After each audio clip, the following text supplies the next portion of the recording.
มาก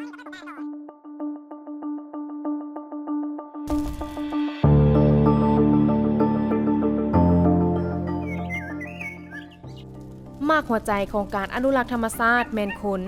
และอยู่ในประเทศลาวคนรุ่นใหม่มีกำลังที่จะขับเคลื่อนการเปลี่ยนแปลงแบบยืนยงในทั่วประเทศกลุ่มสาวหนุ่มลาวมีความกระตือรือร้น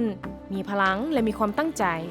แม้นมีจำนวนเพิ่มขึ้นเรื่อยๆเขาเจ้าพร้อมแล้วที่จะปกปักรักษาสิ่งแวดล้อมและสีวานานาพันธุ์ที่มหัศจรรย์ในบ้านเกิดของพวกเขา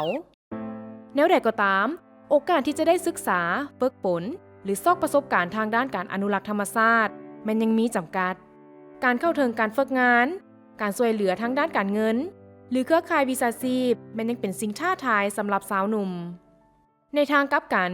หนึ่งในบรรดาสิ่งท้าทายทั่วไปที่พบหลายที่สุดในบรรดาองค์การอนุรักษ์ก็เป็นการซอกหาผู้ที่มีทักษะและมีแรงจูงใจที่จะปฏิบัติโครงการของพวกเขาน้องรู้สึกว่าประทับใจหลายในงานเพราะเฮาบ่ได้เพียงแต่เรียนรู้หรือว่าฟังแต่เฮาได้ลงมือปฏิบัติตัวจริงคือมื้อนี้เองพวกเฮาก็เองก็ได้มีการเรียนเกี่ยวกับ leadership และการเขียนโปรเจกต์ proposal ต่างๆเฮาเองก็ได้ลงมือในการเขียนโปรเจกต์ของเฮาว่าเฮาอยากเฮ็ดอีหยังด้วยเหตุนั้นสมาคมอนุรักษ์ร่วมกับ Econoc Laos จึงได้สร้างสาวหนุ่มในภารกิจปกปักรักษาธรรมชาติโครงการที่ถูกออกแบบเพื่อให้วัยหนุ่มได้เรียนรู้เกี่ยวกับเวียกงานอนุรักษ์ในลาวมันรวมถึงบรรดาวิสัยทัศน์ภารกิจและความรู้ด้านเทคนิคจากองค์กรที่เฮ็ดเวียกเรื่องการอนุรักษ์ยิ่งไปกว่านั้นก็เป็นการกระตุ้นแรงบันดาลใจและฝึกทักษะที่สำคัญให้แก่ผู้นำหนุ่มในการอนุรักษ์รุ่นต่อไปโดยผ่านกรณีศึกษาตัวจริงเกี่ยวกับการอนุรักษ์ในประเทศลาวและการฝึกอบรมที่ต้องลงมือปฏิบัติตัวจริงพวกเขาจะเกี่ยมพ่อไม้หนุ่มบ่เพียงแต่เพื่อเวียกเท่านั้นแต่ยังเพื่อภารกิจอีกด้วยพวกเขายังเปิดประตูสำหรับการสร้างเครือข่ายการฝึกงานและโอกาสในการเฮ็ดเวียกในอนาคตกับผู้ร่วมงานในด้านอนุรักษ์ธรรมชาติทั้งภายในและต่างประเทศความคาดหวังของเฮาแม่นการสร้างวิชาการคนลาวหนุ่มน้อยที่สนใจในเรื่องงานด้านการอนุรักษ์แท้ๆเนาะเพื่อเป็นการถ่ายทอดความรู้ต่างๆทางด้านวิชาการ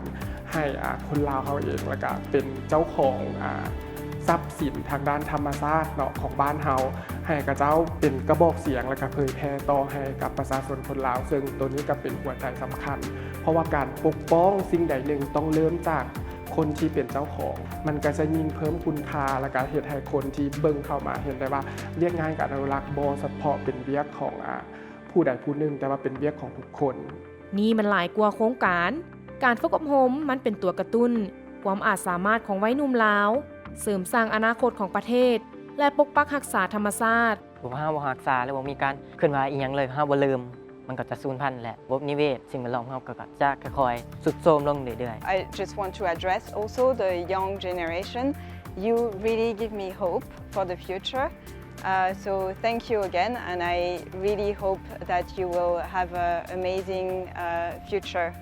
working in Laos in conservation.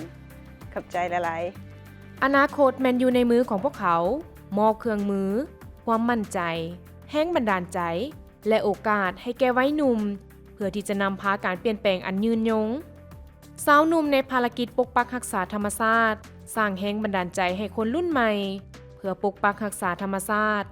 ในปัจจุบันและเพื่ออนาคต